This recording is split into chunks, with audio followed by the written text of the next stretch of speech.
Hey everybody, and today I've got a quick me-ism or INFP-ism.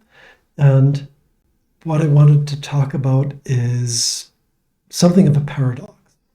And that is, the paradox is that on the one hand, I love people and I want to understand people and absorb what they've got to tell me. So I love to listen to what people have got to say about their life stories.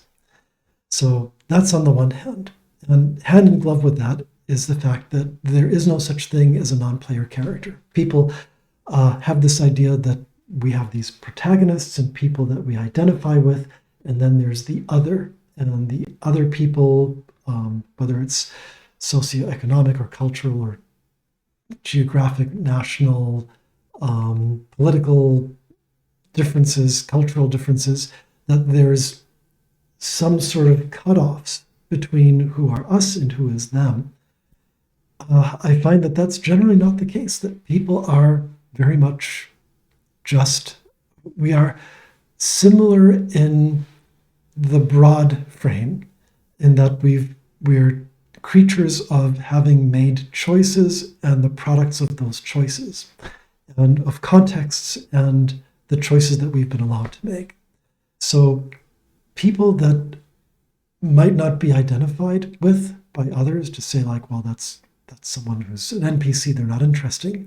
They are, in fact, just as interesting as everyone else. You just need to sort out, how did they come to the place where they are today? What fueled them? What decisions were they able to make or not able to make? What choices were foisted upon them?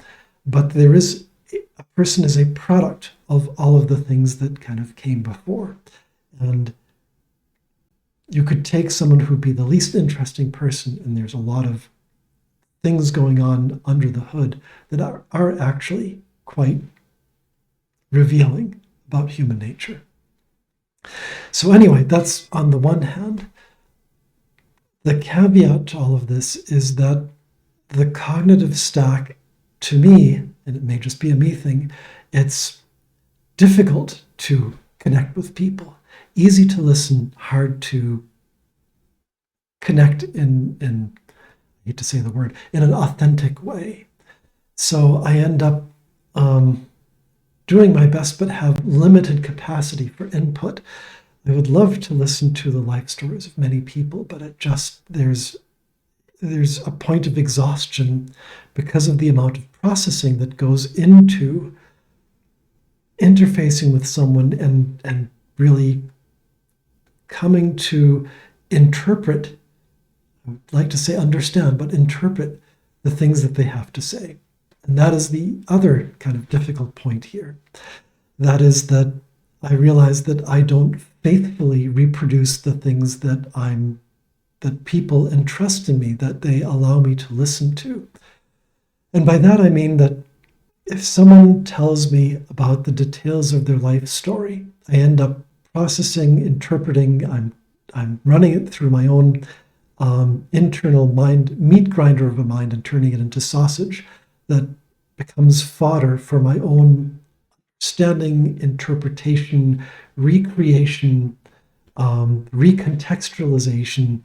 But essentially what it means is that I am taking the stories that people are kind enough to share with me, and I'm not honoring them in the sense of what they are.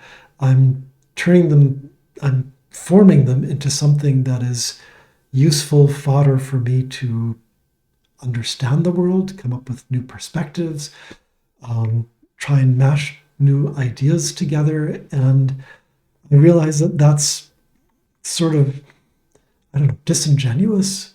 It's not the way that people probably want their sharing of themselves to be honored, by saying, I'm going to take this and twist it into something that is usable for me to understand the world. Thank you very much. What I can offer as a caveat to that is that when I can take the time and have the energy to absorb what people are willing to share in their life stories or their own learnings, it's something that is valuable, important, and greatly appreciated by me. I just can't say that I can faithfully relive what you present to me, but I will do my best to have it live on in an interpretation and understanding and processing of what you have been kind enough to share. Anyway, this was something where I started off with something of an evocative number of observations that sounded a little bit too much like a poem. I decided I am not going to read poetry on this channel, even if it's a loosely connected set of evocative observations that sound vaguely like poetry.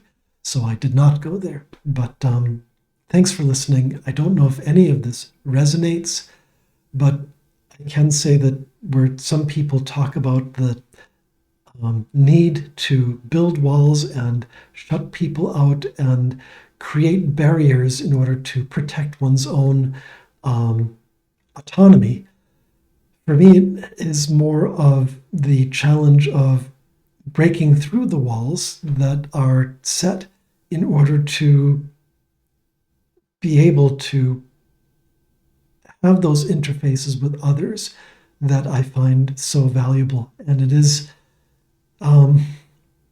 more primitive, not as elegant, not as copious as I would like. Anyway, thank you for listening, and wherever you may be, hope that you're having a good start to spring, and well, we hope that spring will start here sometime soon as well. So, bye for now.